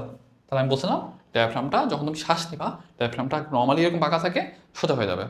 আর আমাদের যে রিপকেস, মানে এটা এটা পুরোটাকে বলা হয় রিপকেস বা খাঁচা, বুকের খাঁচা, বুকের খাঁচাটা একটু উপরের দিকে উঠে আসবে। বুকের খাঁচার উপর দিকে উঠে আসলে কী হবে? তাহলে তোমার ভিতরে ফাঁকা জায়গা তৈরি হবে। বুকের খাঁচার উপর দিকে উঠবে কেমনে? ইন্টারকোস্টাল পেশিগুলো যখন সংকুচিত হবে তখন। ওকে, তাহলে জিনিসটা মনে রাখতে হবে। অলরেডি কিন্তু আমরা এটা পড়াই ফেলছি। এখন হচ্ছে প্রশ্বাস বা নিঃশ্বাস, এখান থেকে তোমাদের আর কিছু প্রয়োজন নাই। নিঃশ্বাসটা কি? নিঃশ্বাস কেমনে হয়? যখন তুমি নিঃশ্বাস ছাড়বা তখন আবার ডায়াফ্রামটা কী হবে? বাঁকা হয়ে যাবে, উপরে নিচে দৈর্ঘ্যটা কমে যাবে, এবং তোমার বুকের কাছাটা আবার আগের জায়গায় চলে আসবে। তার সামনে পিছনে জায়গাটাও কমে আসবে। তাহলে ফুসফুসের ভিতরে তোমার কিন্তু স্পেস কমে যাচ্ছে। স্পেস কমে গেলে কী হবে? আবার আগের জায়গায় ফিরে চলে আসবে। এটাই হলো আমাদের কথা। ওকে, তাহলে জিনিসটা মনে রাখতে হবে। সামনে চলে আসো, এখান থেকে আর কিছু আমাদের দরকার নাই। একটা জিনিস মনে রাখতে হবে, পূর্ণবয়স্ক সুস্থ সুস্থ মানুষ প্রতি মিনিটে 14 থেকে 18 বার, এবং নবজাতক প্রতি মিনিটে 40 বার আমাদের কিন্তু মানে যে শ্বাস প্রশ্বাস যেটা, সেটা কিন্তু সম্পন্ন হয়। ঠিক আছে? আর প্রশ্বাস নিঃশ্বাসের পার্থক্য তোমরা একবার রিডিং দিও। হ্যাঁ, সহজ কথা হলো প্রশ্বাসটা আমরা মানে সক্রিয় প্রক্রিয়াকে নিই, মানে এটা কিন্তু তোমাকে একটা সক্রিয়ভাবে নিজের পরিশ্রম করে নিতে হয়। নিঃশ্বাসটা কিন্তু একবার অটোমেটিক হয়ে যায়। ওকে, প্রশ্বাস বায়ুর 20.9% থাকে অক্সিজেন, 0.04 থাকে কার্বন ডাইঅক্সাইড, আর নিঃশ্বাস বায়ুর 13.7% হলো অক্সিজেন, 5.2% হলো কার্বন ডাইঅক্সাইড। তাহলে এই যে পার্সেন্টেজ যেটা, সেটা একটু মনে রাখবা। ওকে, সামনে আসো। এখন স্নায়বিক নিয়ন্ত্রণ, এই স্নায়বিক নিয়ন্ত্রণটা অনেক অনেক কঠিন। আমরা সাধারণত একাডেমিকে এটা বেশি ইম্পর্টেন্স দিয়ে পড়াই, বাট আসলে অ্যাডমিশন টাইমে তোমাদের জন্য এত বেশি মানে মেকানিজম বোঝার প্রয়োজন নাই। হ্যাঁ, যখন তোমরা যদি একাডেমিকে থাকতে তাহলে হয়তো তোমাদের অনেক ডিটেলস আমি পড়াইতাম, বাট আমি তোমাদের এখানে কয়েকটা এমসিকিউ বলে দিব, যেগুলো তোমার জন্য একটু পড়লে তোমার জন্য মোর দেন এনাফ। এখন শ্বসন কেন্দ্র আসলে থাকে কোথায়? আমাদের দুইটা জায়গায় থাকে শ্বসন কেন্দ্র। আমাদের টোটাল হলো 4টা। হ্যাঁ, মানে আমাদের শ্বাসকেন্দ্র দেখো 4টা কেন্দ্র থাকে, 4টা কেন্দ্র থেকে শ্বাসক্রিয়া নিয়ন্ত্রিত হয়। পন্সে থাকে, পন্সের পার্শ্বদেশে থাকে, আর এটা তোমার মেডুলা অবলঙ্গটাতে থাকে। ওকে, মেডুলা অবলঙ্গটা সামনে আর পিছনে থাকে। সহজ কথা, পন্সের পতে পন্স, পতে পাশে, পতে পন্স, পতে পাশে, পাশে, আর মেডুলা অবলঙ্গটা সামনে পিছনে থাকে। ওকে, এখন কোশ্চেন হইল পন্সে যেটা সেখানে কি কি থাকে, দুইটা থাকে, সেই দুইটা কি, নিউমোট্যাক্সিক অ্যানিওস্টিক, শেষ। নিউমোট্যাক্সিক অ্যানিওস্টিক, শেষ। আর যদি বলি যে ভাইয়া মেডুলাতে কি থাকে, মেডুলাতে থাকে প্রশ্বাস কেন্দ্র, নিঃশ্বাস কেন্দ্র, জাস্ট এই দুইটা ইনফো, এটুকু পড়বা তোমাদের জন্য মোর দেন এনাফ। সামনে চলে আসো, সামনে চলে আসো। এইখান থেকে আর কিছু আমাদের দরকার হয় না। যেটা আমাদের কোশ্চেনটা করে কি, শ্বসন হার নিয়ন্ত্রণ করে কে, শ্বসন হার নিয়ন্ত্রণ করে কে। তাহলে তুমি আগে দেখবে অপশনে পন্স আছে কিনা, পন্স, যদি পন্স থাকে তাহলে পন্স লাগাবা, যদি না থাকে তাহলে মেডুলা লাগাবা। আর যদি বলি শ্বসন নিয়ন্ত্রণ করে কে, তাহলে তুমি বলবা বা যে প্রশ্বাস নিঃশ্বাস নিয়ন্ত্রণ করে কে, তাহলে বলবা মেডুলা। কে নিয়ন্ত্রণ করে, মেডুলা অবলঙ্গটা। ওকে, তাহলে এই জিনিসটা একটু ভালোভাবে মনে রাখবা, এটুকু মনে রাখতে পারলে তোমাদের জন্য মোর দেন এনাফ। এখন আসো প্রতিবর্ত ক্রিয়া। দেখবা তুমি যখন মাঝে মধ্যে হলো সাপোজ নাকের ভিতরে একটু মানে কোনো ধুলাবালি ঢুকছে, তখন হাঁচি শুরু হয়ে যায়, তাই না? এটা তোমার রিফ্লেক্স। কেন রিফ্লেক্সটা দরকার? কারণ রিফ্লেক্স না থাকলে তোমার ভিতরে ধুলাবালি জমতেই থাকবে, এক সময় তোমার নিউমোনিয়া হয়ে যাবে। তার মানে এই যেগুলো ময়লা আবর্জনা দেখলে একটু বের করে দিতে হবে। এখন এই প্রক্রিয়াটা আমরা বলি রিফ্লেক্স। এরকম কয়েকটা টাইপের রিফ্লেক্স আছে, হ্যাঁ। যেমন একটা হাঁচি, স্নিজিং, হাঁচি বা স্নিজিং। এই যে হাঁচি যেটা, সেটা আমাদের কোন নার্ভ আমাদের এখানে কানেক্টেড বলতো? এখানে আমাদের ভ্যাগাস নার্ভটা কানেক্টেড। কে কানেক্টেড? ভ্যাগাস নার্ভটা আমাদের কানেক্টেড। ওকে, কোন নার্ভ? Vagus নার্ভটা connected. আরেকটা জিনিস একটু দেখো, যেটা আমি বলতেছিলাম যে ভ্যাগাস নার্ভের সাথে এই যে আমাদের কফ যেটা, হ্যাঁ, কাফিং, কাশি, এটাও কিন্তু আমাদের ভ্যাগাস নার্ভের সাথে কানেক্টেড। আর গ্লসোফ্যারেঞ্জিয়াল নার্ভ যেটা, সেটার সাথে কানেক্টেড কে, সেটা আমাদের হলো গ্যাগ রিফ্লেক্স বা গলবিলীয় রিফ্লেক্স। ওকে, তাহলে জিনিসটা মনে রাখবা, গ্যাগ রিফ্লেক্স। তুমি যদি একটু যে মুখের দিকে যদি হাত ঢোকাও না, দিকে বমি হয়ে যায়, কিন্তু এই দিকে খুব বাজে লাগে। এটা হলো তোমার গলবিলীয় রিফ্লেক্স বা গ্যাগ রিফ্লেক্স। কোন নার্ভ দিয়ে হয়? তাহলে বলবো এটা গ্লসোফ্যারেঞ্জিয়াল নার্ভ দিয়ে হয়। ওকে, তাহলে এটা মনে রেখো। এখান থেকে কিছু দরকার নাই, সামনে চলে আসো। আর এই যে দেখো সেরেব্রাল কর্টেক্স, মধ্য কর্টেক্স, হ্যাঁ, সেরেব্রাল কর্টেক্স, মধ্য কর্টেক্স, তারপর হাইপোথ্যালামাস, এই জিনিসটা তোমাদের মনে রাখতে হবে। এইগুলা থেকেও কিন্তু তোমার বেশ কিছু স্নায়ু উদ্দীপনা আমাদের আসতে পারে। ওকে, তাহলে এই জিনিসটা ভালোভাবে খেয়াল রাখবা, এই জায়গাটাও একটু তোমাদের খেয়াল রাখতে হবে। আচ্ছা, এখন এই যে রাসায়নিক নিয়ন্ত্রণ, আমি যদি বলি ভাইয়া স্নায়বিক নিয়ন্ত্রণ তো বুঝলাম যে আমাদের পন্স আর মেডুলা থেকে আমাদের স্নায়বিক নিয়ন্ত্রণটা হচ্ছে, আর রাসায়নিক নিয়ন্ত্রণটা হয় কি, হয় কোথায় বা কিভাবে হয়? মনে রাখবা, রাসায়নিক নিয়ন্ত্রণের জন্য আমাদের মেইন কনসার্ন হলো অক্সিজেন, কার্বন ডাইঅক্সাইড আর হাইড্রোজেন আয়ন। অক্সিজেনটা আসলে আমাদের লেস ইম্পর্টেন্ট, বাট আমাদের কার্বন ডাইঅক্সাইড এবং হাইড্রোজেন পরিমাণটা বেশি, বুঝছো? আমি তোমাদের ফুল সামারিটা বলে দিই। সামারিটা কি? তোমার বডিতে মনে করো সাপোজ অক্সিজেন কমে যাচ্ছে, কার্বন ডাইঅক্সাইড বেড়ে যাচ্ছে, তোমার বেশ কিছু কেমিক্যাল রিসেপ্টর থাকে, কেমো রিসেপ্টর বলে বা কেমিক্যাল রিসেপ্টর বলে, যারা বুঝতে পারে তোমার বডিতে কার্বন ডাইঅক্সাইড হাইড্রোজেন পরিমাণটা বেড়ে যাচ্ছে। তারা কি করবে? উদ্দীপনাটা ব্রেইনে পাঠাই দিবে, মেডুলাতে পাঠাই দিবে। বলবে কি যে তোমার বডিতে কার্বন ডাইঅক্সাইড হাইড্রোজেন বেড়ে যাচ্ছে, তুমি বেশি বেশি শ্বাস প্রশ্বাস নাও। তাহলে কি হবে? প্রশ্বাস কেন্দ্রকে উদ্দীপ্ত করবে। প্রশ্বাস কেন্দ্রকে উদ্দীপ্ত করলে কি হবে? প্রশ্বাস বেড়ে যাবে। প্রশ্বাস বেড়ে গেলে কি হবে? নিঃশ্বাসও বেড়ে যাবে। তার মানে আলটিমেটলি এই যে প্রশ্বাস নিঃশ্বাস আমরা বাড়াই দিলাম, তাহলে কিন্তু কি হবে? কার্বন ডাইঅক্সাইড বেড়ে যাবে, হাইড্রোজেন বেড়ে হয়ে যাবে, আলটিমেটলি আবার ঠিক হয়ে যাবে। সহজ কথা, কার্বন ডাইঅক্সাইড হাইড্রোজেন বেড়ে গেছে, মেডুলায় চলে যাবে, অ্যান্ড দেন তোমার হলো সুন্দর করে তোমার আবার যখন প্রশ্বাস নিঃশ্বাসের পরিমাণ বেড়ে যাচ্ছে বা হার বেড়ে যাচ্ছে, তখন কিন্তু এগুলো বের হয়ে যাচ্ছে। ওকে, তাহলে এই জিনিসটা একটু খেয়াল রাখবা। দেখো ওই কথাগুলো এখানে কিন্তু তোমার আলোচনা করা হয়েছে। দেখো এই যে অক্সিজেন আর কার্বন ডাইঅক্সাইড মনে রাখবা যে আমাদের মূলত মূলত ফুসফুসে চেঞ্জ, যেটা ইন্টারচেঞ্জ আসলে কিসের হয়? অক্সিজেন আর কার্বন ডাইঅক্সাইড আমাদের ইন্টারচেঞ্জ হয়। কার চেঞ্জ হয়? অক্সিজেন আর কার্বন ডাইঅক্সাইড ইন্টারচেঞ্জ হয়। কিন্তু কীভাবে চেঞ্জ হয়? দেখো নর্মালি আমরা কিন্তু বাতাসের সাথে যে প্রশ্বাস যে নিলাম, আমাদের কিন্তু অক্সিজেন প্রবেশ করতেছে, তাই না? ভিতরে অক্সিজেন প্রবেশ করতেছে। অক্সিজেনটা কোথায় যাচ্ছে? আমাদের কিন্তু ফুসফুসে যাচ্ছে, ফুসফুসের অ্যালভিওলাসে আসছে। তার মানে আমি যে বাতাস থেকে অক্সিজেনটা নিচ্ছি, সেটা কিন্তু অক্সিজেন পরিমাণটা অনেক বেশি। কিন্তু আমি পুরা বডি থেকে দেখো আমাদের রক্ত যখন পুরো বডি থেকে আমি হলো হৃৎপিণ্ডে নিয়ে আসলাম, সেখানে কিন্তু অক্সিজেন পরিমাণ কম। কেন? আমার এটা এখন পিউরিফাই করতে হবে। পিউরিফাই করার জন্য কিন্তু আমি কোথায় পাঠাইছি বলো তো? আমার কিন্তু ফুসফুসে পাঠাইছি, ঠিক আছে? কী দিয়ে পাঠাইছি না পাঠাইছি এটা আমরা একটু পরে আলোচনা করতেছি। সহজ কথা, আমাদের কিন্তু এখানে ব্যাপন প্রক্রিয়া আদান প্রদান হয়। বাতাস থেকে অক্সিজেনটা এসে কোথায় অপেক্ষা করতেছে? আমার কিন্তু ফুসফুসের অ্যালভিওলাস অপেক্ষা করতেছে। আর আমি রক্ত থেকে আমি কিন্তু মানে আমাদের হলো পুরো বডি থেকে রক্তটাকে নিয়ে আসছি কোথায়? ফুসফুসে। কেন? কারণ এখানে আমাদের আদান প্রদানটা হবে। তার মানে বাতাস থেকে যে আমি অক্সিজেনটা নিচ্ছি বা বাতাসটা নিচ্ছি বা অক্সিজেন যে আমি শ্বাস প্রশ্বাসের মাধ্যমে নিচ্ছি সেখানে কিন্তু অক্সিজেন পরিমাণ বেশি। আর আমি পুরো বডি থেকে যে হলো ফুসফুসে যে রক্তটাকে পাঠাইলাম সেখানে কিন্তু কার্বন ডাইঅক্সাইডের পরিমাণ বেশি। এটা কিন্তু এখন আদান প্রদান করতে হবে। ওকে, দেখো ওই কথাটাই বলা আছে। দেখো আমরা অক্সিজেন পরিবহনের ক্ষেত্রে প্রশ্বাসের মাধ্যমে আগত বাতাসটা ফুসফুসে পৌঁছাইলে সেখানে অক্সিজেনের প্রেশার থাকে 104 মিলিমিটার মার্কারি, কিন্তু পার্সেন্টেজ না, এটা কিন্তু মিলিমিটার মার্কারি, একটা আংশিক চাপ। আর আমরা পুরো বডি থেকে যে হলো রক্তটাকে ফুসফুসে পাঠাইছি সেখানে অক্সিজেন কিন্তু কম থাকবে, তাই না? সেখানে কিন্তু অক্সিজেন প্রেশারটা থাকবে 40 মিলিমিটার মার্কারি, এবং এর কিন্তু এখন আদান প্রদান হতে থাকবে। এবং কতক্ষণ পর্যন্ত আদান প্রদান হতে থাকবে? 100 মিলিমিটার মার্কারি। তাহলে কিন্তু কোশ্চিন কি, তোমাদের তো কোশ্চিন কি সেটা বোঝা দরকার, তাই না? কোশ্চিন হলো আমরা প্রশ্বাসের মাধ্যমে যে বাতাসটা নিছি সেটা ফুসফুসে যখন আছে সেখানে আংশিক চাপ কত? 104 মিলিমিটার মার্কারি। আর যখন আমি পুরো দেহ থেকে রক্তটা ফুসফুসে পাঠাইছি সেখানে কত? সেখানে 40 মিলিমিটার মার্কারি।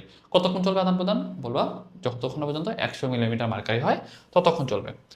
এখন অক্সিজেনটা কীভাবে পরিবাহিত হয় সেটা আমাদের জানা দরকার। আমাদের ভৌত দ্রবণ রূপে পরিবাহিত হয়। কতটুকু? 100 ml রক্তে 0.2 থেকে 0.3 ml অক্সিজেন মানে তোমার হলো রসে ভৌত দ্রবণ রূপে যায়। এইটাই কিন্তু তোমার 100 মিলিমিটার মার্কারি চাপটা তৈরি করে। আর কিভাবে যেতে পারে? আর যেতে পারে রাসায়নিক যৌগরূপে। কিভাবে যেতে পারে? রাসায়নিক যৌগরূপে যেতে পারে। কিভাবে? তারপর বা হিমোগ্লোবিনের সাথে যুক্ত হয়ে যেতে পারে। তাহলে হিমোগ্লোবিন আর অক্সিজেন যুক্ত হয়ে কি তৈরি করবে?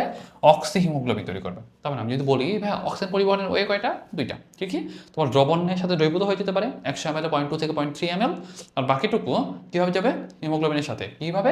অক্সিজেন হিমোগ্লোবিন বাইন্ড করে অক্সি হিমোগ্লোবিন তৈরি করবে, সেভাবে যাবে। ওকে, এখন চলে আসো কার্বন ডাইঅক্সাইড। তার মানে তুমি যে বাতাসে প্রশ্বাস নিচ্ছ সেই প্রশ্বাসে কিন্তু কার্বন ডাইঅক্সাইডের পরিমাণটা খুবই কম, তাই না? সেখানে কিন্তু কার্বন ডাইঅক্সাইডের পরিমাণটা খুবই কম। কিন্তু তুমি যে রক্তটা ফুসফুসে পাঠাচ্ছ সেখানে কিন্তু কার্বন ডাইঅক্সাইড বেশি, তার মানে সেটা কিন্তু আদান প্রদান হয়ে চলে যাবে। তাহলে এই যে কার্বন ডাইঅক্সাইড পরিবহন সেটা আমরা কীভাবে করি বলো তো? ভৌত দ্রবণ রূপে করি। ভৌত দ্রবণ রূপে কত পার্সেন্ট? ভৌত দ্রবণ রূপে কত পার্সেন্ট? 5%। ভৌত দ্রবণ রূপে কত পার্সেন্ট? 5%। ঠিক আছে, এটা মনে রাখতে হবে। আর যদি বলি ভাইয়া কার্বমিন যৌগরূপে কত পার্সেন্ট বলতো?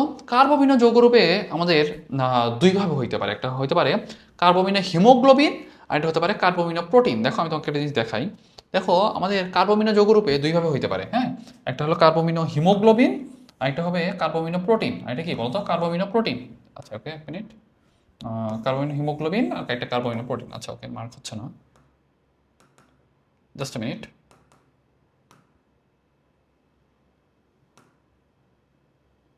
ওকে, একটু রিফ্রেশ করে নিতে হবে, জাস্ট মিনিট।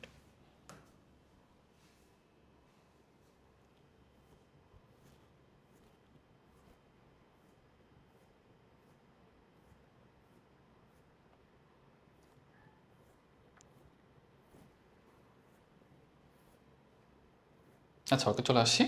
দেখো যেটা বলছিলাম, আমাদের কার্বন ডাইঅক্সাইড যেটা, সেটা কিন্তু আমাদের ভৌতরূপে যেতে পারে। ভৌতরূপে সাধারণত 5% যায়, তাই না? কত পার্সেন্ট যায়? 5% যায়।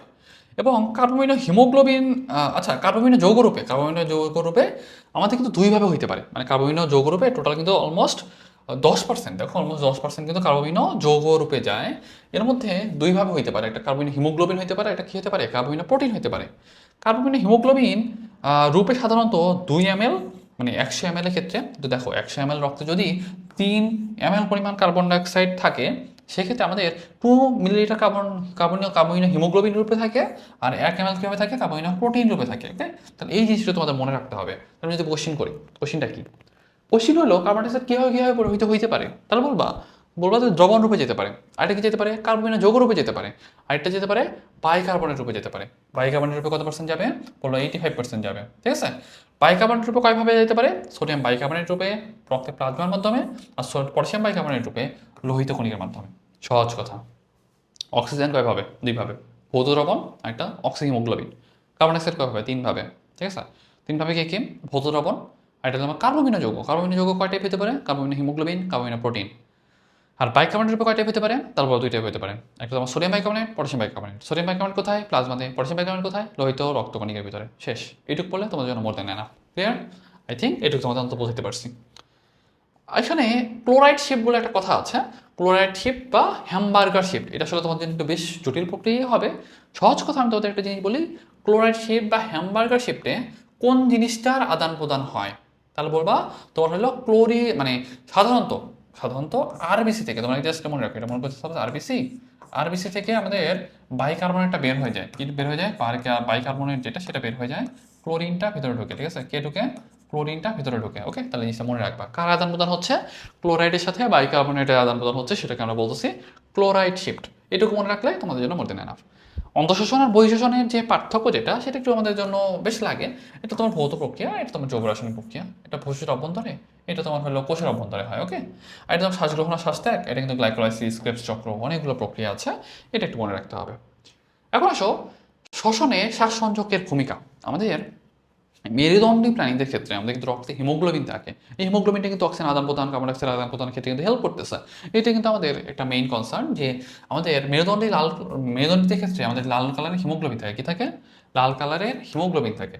আর যদি বলি যে ভাইয়া আমাদের মলাস্ক আর্থ্রোপোডাদের ক্ষেত্রে কি থাকে বলো তো? মলাস্ক আর্থ্রোপোডাদের ক্ষেত্রে কিন্তু হিমোসায়ানিন থাকে, এবং এটা কালার কি জানো? নীল। সেজন্য বলা হয় ব্লু ব্লাড, অভিজাত শ্রেণী। হ্যাঁ, মলাস্কা কিন্তু একটা অভিজাত শ্রেণীর মধ্যে পড়ে। আসলে ওই অভিজাত অর্থ না। ব্লু ব্লাড মানে কি? অভিজাত না? English phrase. তাহলে মনে রাখতে পারো, মলাস্কা আর্থ্রোপোডা যেটা, সেটা কেমন বলো তো? হিমোসায়ানিন, নীল কালার হবে। আর যেটা হলো তোমার এই যে ব্রাকিওপোড, তারপরে যে তোমার সেপনকোলেটস, হ্যাঁ, এগুলোতে হলো তোমার হেমো এরিথ্রিন থাকে। হেমো এরিথ্রিনের কালার কি বলবা? গোলাপি বেগুনি। হ্যাঁ, আর পলিকেট যারা, তাদের কিন্তু সবুজ কালার থাকে। এগুলো হলো তোমার নতুন ইনফো অ্যাড হয়েছে, আগের বই কিন্তু ছিল না। অ্যান্ড এগুলো কালারগুলো কিন্তু আসে, বেশ ইম্পর্টেন্ট কালার। বলবা মানুষের ক্ষেত্রে কি থাকে? হিমোগ্লোবিন কেমন কালার? লাল কালার। মলাস্কা আর্থ্রোপোডার ক্ষেত্রে কেমন? নীল কালার। হিমোসায়ানিন গোলাপি বেগুনি রঙের হেমোএরিথ্রিন। আর এটা হলো তোমার ক্লোরোকুইনিন হলো কাদের ক্ষেত্রে? সবুজ কালার। এবং পলিকেট মনে রাখবা কেমনে? ক্লোরো কেমন? সবুজ। তাই বলে হলো সবুজ। এরিথ্রিনের কালার কেমন ছিল? গোলাপি ছিল। তোমরা কি পড়ছো কিনা জানি না, মানে লাল, অনেকটা তোমার লালচে বেগুনি এই টাইপের, গোলাপি বেগুনি টাইপেরই হবে। মনে রাখো হেমোএরিথ্রিনের কালার হলো গোলাপি বেগুনি। সামনে চলে আসো।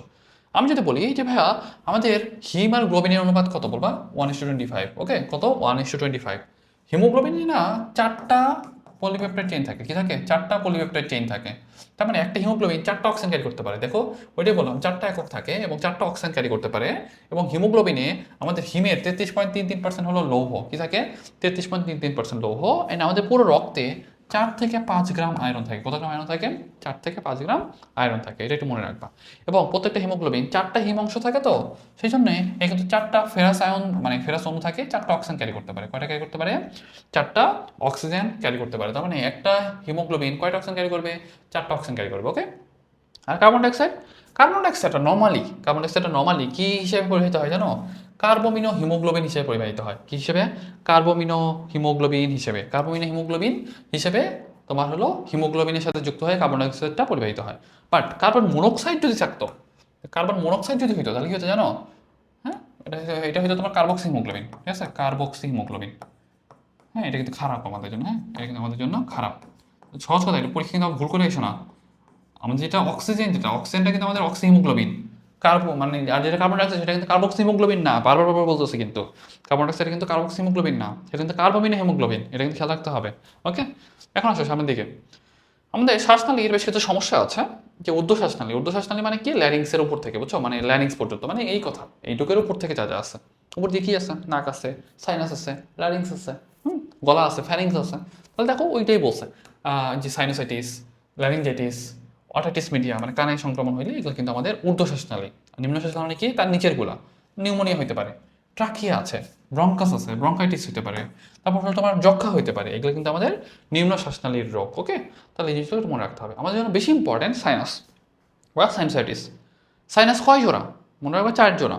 এই যে দেখো উপরে যেটা, সেটা বলা হয় ফ্রন্টাল সাইনাস। এই যে দেখো আমাদের ম্যাক্সিলা, উপরে চলকে বলা হয় ম্যাক্সিলারি সাইনাস। কি সাইনাস? Maxillary sinus. ঠিক আছে, আর একটা স্ফেনয়েড সাইনাস, একটা এথময়েড সাইনাস। স্ফেনয়েড সাইনাস একটু ভিতরের দিকে থাকে, চোখের পিছনের দিকে ওই পার্টটাতে থাকে। এথময়েড সাইনাসটা ওই দিকেই থাকে। আসলে এটা বাইরে থেকে দেখাটা একটু টাফ। মনে রাখবো ম্যাক্সিলারি সাইনাস সবচেয়ে বড় সাইনাস, বুঝছো? ফ্রন্টাল সাইনাসটা তোমার চোখের উপরে থাকে। ঠিক আছে, এথময়েড সাইনাসটা হলো তোমার, এটা কিন্তু দুই চোখের মাঝখানে থাকে। আর স্ফেনয়েড সাইনাসটা কোথায় থাকে? চোখের পিছনে। ঠিক আছে, মানে এথময়েড সাইনাসের পিছনে থাকে। ওকে, তাহলে এটা মনে রাখবা। তাহলে এই যে কয়েকটা জিনিস, এগুলো যদি মনে রাখতে পারো, তোমার জন্য মনে রাখা ইজি অনেক। জাস্ট মনে রাখো, যদি তোমার ইনফ্লামেশন হয়, মানে তোমার যদি এখানে কোনো ইনফেকশন টাইপের হয়, সেখানে বলছে অ্যাকিউট সাইনোসাইটিস। ওকে, অ্যাকিউট মানে হলো অল্প সময়, অ্যাকিউট মানে কি? অল্প সময়। ওকে, আর ক্রনিক মানে কি? অনেক সময়। তাহলে এই ক্রনিক বলবো কখন? 8 সপ্তাহের থেকে 2 মাস। 4 থেকে 8 সপ্তাহ হইলে তাহলে বলবো তোমার এমনি অ্যাকিউট। ওকে, আর কী কী ভাইরাস দিয়ে হয় আসলে আমাদের জন্য খুব একটা দরকার হয় না। তবে একটা জিনিস মনে রাখো যে আমাদের সিস্টিক ফাইব্রোসিস রোগটা হইলে আমাদের কিন্তু এই প্রবলেমটা হইতে পারে। আবার ইউস্টেশন টিউব ব্লক হয়ে গেলেও কিন্তু আলটিমেটলি আমাদের মাঝে মধ্যে এটা সমস্যা হইতে পারে। তবে ইউস্টেশন টিউব ব্লক হয়ে গেলে না আমাদের বেশিরভাগ ক্ষেত্রে অটাইটিস মিডিয়া হয়। তবে একটা জিনিস বলে দিই, এই যে সাইনোসাইটিসের ক্ষেত্রে আমাদের চোখে সংক্রমণের ফলে পেরি অরবিটাল ও অরবিটাল সেলুলাইটিস হতে পারে। কি হতে পারে? অরবিটাল ও পেরি অরবিটাল সেলুলাইটিস হতে পারে। ওকে, তাহলে জিনিসটা মনে রাখবা। অরবিটাল মানে কি চোখ, পেরি অরবিটাল মানে কি চোখের চারদিকে। ওকে, সেলুলাইটিস মানে কি জাস্ট একটু মানে খেয়ে ফেলা বা নষ্ট হয়ে যায়। তোমাদের সহজ ভাষায় বলতেছি, মেডিকেল আমি বলতেছি না আগে। হ্যাঁ, এখন আসো সাইনোসাইটিসে আমাদের কত ডিগ্রি জ্বর হতে পারে জানো? 102.2 ডিগ্রি পর্যন্ত জ্বর হতে পারে। তাহলে এই জিনিসটা একটু দরকার। এখন আসো অটাইটিস মিডিয়া। অটাইটিস মানে কি? অটাইটিস, অটো মানে কান, আইটিস মানে ইনফ্লামেশন, মানে প্রদাহ হওয়া। কোথায়? মিডিয়া মানে মধ্য। তার মানে মধ্যকর্ণে যদি প্রদাহ হয় তাহলে বলবো কি? Otitis media. কি বলবো? অটাইটিস মিডিয়া বলবো। তাহলে এখন তোমার অটাইটিস মিডিয়া কেন হইতে পারে? ব্যাপারটা হলো এখানে কিন্তু আমরা দুই ভাগে ভাগ করছি, একটা তোমার অ্যাকিউট, একটা কি ক্রনিক। একটা অ্যাকিউট আর একটা কি ক্রনিক। তাহলে এই জিনিসটা মনে রাখতে হবে, একটা হলো অ্যাকিউট আর একটা হলো ক্রনিক। এখন অ্যাকিউট মানে কি? সময়টা কম। অ্যাকিউট মানে কি? সময়টা কম। আর ক্রনিক মানে কি? সময়টা বেশি। এখন আমি যদি বলি যে ভাই এখানে সময়কালটা কতটুকু, এখানে আগেরটা ক্ষেত্রে আমাদের কত ছিল বলো তো? 4 থেকে 8 সপ্তাহ ছিল, তাই না? আর এখানে আর হলো ক্রনিকের ক্ষেত্রে কিন্তু আমাদের 8 থেকে 8 সপ্তাহ থেকে 2 মাস ছিল, তাই তো? কিন্তু আমাদের অটাইটিস মিডিয়ার ক্ষেত্রে একটু যদি দেখো, এটা কিন্তু তার অর্ধেক অর্ধেক। আগে 4 থেকে 8 ছিল, এখন কিন্তু 2 থেকে 4। আর এখানে 2 থেকে 4 সপ্তাহের বেশি হলে সেটাকে বলবো হলো ক্রনিক। তাহলে এই জিনিসটা একটু ভালোভাবে খেয়াল রাখবা, মনে থাকবে না? এখন আসো, অনেকগুলো ব্যাকটেরিয়া ভাইরাস দিয়ে হইতে পারে, তবে আমরা অত কিছু ভিতরে যাব না। বাচ্চাদের আমাদের অ্যাডেনয়েড বলে একটা তোমার হলো লসিকা গ্রন্থি আছে। অ্যাডেনয়েডটা যদি ফুলে যায় সেক্ষেত্রে আমাদের প্রবলেম হতে পারে। আবার যদি তাদের ইমিউনিটি কম থাকে সেক্ষেত্রে প্রবলেম হতে পারে। এবং মধ্যকর্ণ থেকে ইউস্টেশিয়ান টিউব বলে একটা টিউব আছে, যেটা কানকে গলার সাথে কানেক্ট করে। এই টিউবটা যদি বন্ধ হয়ে যায় তাহলে মধ্যকর্ণে তোমার পানি জমে থাকতে পারে, তখন কিন্তু তোমার হলো অটাইটিস মিডিয়া হইতে পারে। ওকে, তাহলে এই জিনিসটা মনে রাখবা, এইটুকু তোমার জন্য এনাফ। এখন আসো অটাইটিস, দেখো যে তোমার সাইনোসাইটিস তো বললাম, সাইনোসাইটিস ওইটাও বলা হয়েছে। আচ্ছা, ওকে। তো অটিটিস মিটা কাদের বেশি হয়? 4 মাস থেকে 4 বছর পর্যন্ত শিশুদেরতে তাদের কিন্তু সাধারণত অটিটিস মিটাটা বেশি হয়। এই যে বললাম অ্যাডিনয়েড খুলে গেলে হতে পারে। এবং দেখো এই যে ইউস্টেশন টিউবটা বন্ধ হয়ে গেছে, দেখো ইউস্টেশন টিউবটা বন্ধ হয়ে গেছে, তো সুন্দর করে কিন্তু পানি জমে গেছে। ওকে, পরে কিন্তু ইনফ্লামেশন হচ্ছে। আর জ্বর কিন্তু মোটামুটি এখানে ভালোই হয়, মোটামুটি বেশ ভালো পরিমাণ জ্বর হয়। পরে কি হয় জানো? কান ব্যথা করে, ছোট বাচ্চারা কান চুলকাবে, বুঝছো? খালি এরকম কান কান চাপাবে, কান ইয়ে করবে, খালি অস্থির করবে। পরে দেখবে যে হলো মানে ওর পানি জমে আসে, মাঝে মধ্যে এটা কিন্তু ছিদ্র হয়ে বের হয়ে আসে। ওকে, কান দিয়ে পানি পড়ে। তাহলে এর খেয়াল রাখতে হবে। প্রতিরোধ, দেখো মূল কথা এক্ষেত্রে আমরা নিউমোকক্কাল কনজুগেট ভ্যাকসিন দিতে পারি, এটা আমাদের জন্য একটু বেশি ইম্পর্টেন্ট। আর আমরা এখানে ট্রিটমেন্ট হিসেবে কী করি জানো? প্রথমে আমরা হলো এখানে কানের পর্দাটাকে ফোঁটা করে দিই, একে পানিগুলো বের হয়ে আসে, কান শুকায়। পরবর্তীতে তোমার হলো ওটা অপারেশন করে দেওয়া হয়, বুঝছো? মাইরিনজোপ্লাস্টি বলে। কি বলে? মাইরিনজোপ্লাস্টি। ওকে, এটা খেয়াল রাখবা। আমাদের লাস্ট টপিক অধূমপায়ী আর ধূমপায়ী মানুষের ক্ষেত্রে এত কিছু আমাদের লাগে না, দুইটা জাস্ট ইনফরমেশন লাগে। সিগারেটের শলাকায় থাকে আমাদের 4000-এর মতো রাসায়নিক পদার্থ, বাট ধোঁয়াতে থাকে, হ্যাঁ, ধোঁয়াতে থাকে হলো 500 প্রকারের। কত প্রকারের? 500 প্রকারের। ওকে, জিনিসটা মনে রাখবো, 500 প্রকারের। তাহলে জিনিসটা খেয়াল রাখো, এখান থেকে আর কিছু আমাদের জন্য ইম্পর্টেন্ট না। এখানে অনেক অনেক কথাবার্তা বলছে, এগুলো আমাদের জন্য খুব একটা লাগে না। এখানে আমাদের এমফাইসেমা বলে কথা আছে। এমফাইসেমা মানে কি জানো? মানে তোমার অ্যালভিওলাসগুলো ফেটে যাওয়া, অ্যালভিওলাসগুলো মানে আয়তনে বেড়ে যায়। হ্যাঁ, তাহলে বলা হয় তোমার এমফাইসেমা। এমফাইসেমা কিন্তু খুব একটা আমাদের জন্য সুবিধাজনক না। ব্রঙ্কাইটিস মানে কি? ব্রঙ্কাসে যদি তোমার ইনফ্লামেশন হয় ব্রঙ্কাইটিস বলবা। যক্ষা মানে কি? টিবি হলে যক্ষা বলে। প্লুরাইসি মানে কি বলো তো? প্লুরাইসি মানে হলো আমাদের প্লুরাতে যদি হলো তোমার পানি জমে, সেখানে আমরা বলতে পারি যে প্লুরাইসি। মানে সেখানে যদি প্রদাহ হয়। ফাইব্রোসিস মানে কি? ফাইব্রোসিস মানে হলো শক্ত হয়ে যাওয়া, বুঝছো? ফাইবার জমে যাওয়া, মানে তোমার বারবার বারবার ইনফ্লামেশন হয়েছে, তো ইনফ্লামেশন হওয়ার পর সেটা শক্ত হয়ে গেছে, সেটাকে বলে ফাইব্রোসিস। মানে তোমাদের বোঝার স্বার্থে বলতেছি আর কি, মেডিকেলের টার্মে আরও এগুলো অনেক বেশি কঠিন। এগুলো আর বাকিগুলো তোমার জন্য খুব একটা ইম্পর্টেন্ট না। এই যে নিচে যেগুলো আসছে এগুলো আসলে আমাদের জন্য খুব একটা ইম্পর্টেন্ট না। ওকে, তাহলে আমি যদি একটু তোমাদের সহজ ভাষায় বলি, আমরা যে আজকে যতটুকু পড়লাম এই চ্যাপ্টারটা আমাদের জন্য বেশি ইম্পর্টেন্ট এই অর্থে কিন্তু অনেক এমসিকিউ আসে। অ্যান্ড তোমাদের কনফিউশনটা হইতে পারে কোথায়? একবার শুরুর দিকে আজকে যে পার্টটা বলছি সেখানে তোমাদের একটু কনফিউশন হইতে পারে, সেটা আমি একটু তোমাদের জাস্ট ইন শর্ট তোমাদের ক্লিয়ার করে দিই। প্রথমে আমাদের নাক থেকে গেল সম্মুখ নাসারন্ধ্র, পশ্চাৎ নাসারন্ধ্র, নাসা, তারপর হলো নাসা গহ্বর, তারপরে বিষয় হলো পশ্চাৎ নাসারন্ধ্র, তারপর হলো নাসা গলবিলের পরে হলো ষড়যন্ত্র পরে আমাদের ট্রাকিয়াতে ভাগ হইল ব্রঙ্কাস। এখন এটা আমাদের দুই দুই প্রকার, ব্রঙ্কাসটা কয় প্রকার? দুই প্রকার। আমি কিন্তু যেটা শুরুতে বলছিলাম মানে দুই প্রকার বলছিলাম। একটা হলো তোমার শুরুতে আমি বলছিলাম হলো লোবার ব্রঙ্কাস আর লোবুলার ব্রঙ্কাস। লোবুলার ব্রঙ্কাস না, সরি, একটু একটু চেঞ্জ করে নিও বা একটু কারেকশন করে নিও। সেটাকে আমরা বলতেছি লোবার ব্রঙ্কাস আর সেগমেন্টাল ব্রঙ্কাস। তারপর ব্রঙ্কিওলে চলে যাচ্ছে, প্রান্তীয় ব্রঙ্কিওল, শোষণ ব্রঙ্কিওল। তার মানে তখনকার লোবুলার ব্রঙ্কাস যেটা, সেটা হলো তুমি কী হবে? সেগমেন্টাল ব্রঙ্কাস হবে। কী হবে? সেগমেন্টাল ব্রঙ্কাস হবে। ওকে, তাহলে এই জিনিসটা একটু ভালোভাবে মনে রাখবা। এখান থেকে যদি তুমি এই জিনিসগুলো একটু মনে রাখতে পারো, তারপর কী হবে? আচ্ছা, আরও কয়েকটা জিনিস একটু বলে দিই যে তোমার সেগমেন্ট কয়টা, তাহলে বলবা ডান ফুসফুসে 10টা, বাম ফুসফুসে 8টা, লোব কয়টা, ডান ফুসফুসে 3টা, বাম ফুসফুসে 2টা। এই তো, এইভাবে যদি তুমি পুরোটা মনে রাখতে পারো, তারপর দেখো তোমাদের এই যে কোথায় কোথায় মানে প্রশ্বাস কেন্দ্র থাকতেছে, নিঃশ্বাস কেন্দ্র থাকতেছে, কী কী রোগ হচ্ছে, এমফাইসেমা কি, টিবি কি, এই যে আনুষঙ্গিক যে ব্যাপারগুলো, এগুলো যদি তোমরা একটু কিছুটা যদি আইডিয়া রাখতে পারো, তাহলে তোমার জন্য কিন্তু মোটামুটি কম বেশ ইজি হয়ে যাবে। ওকে, তাহলে যতটুকু পড়াইছি এটুকু তোমাদের জন্য মোর দ্যান এনাফ। তাহলে জাস্ট ইনশিওর করো যতটুকু পড়াইছি এটুকু তোমরা ভালোভাবে আয়ত্ত করতে পারছো। That's all. ওকে, যাই হোক, থ্যাংক ইউ এভরিওয়ান। আসসালামু আলাইকুম।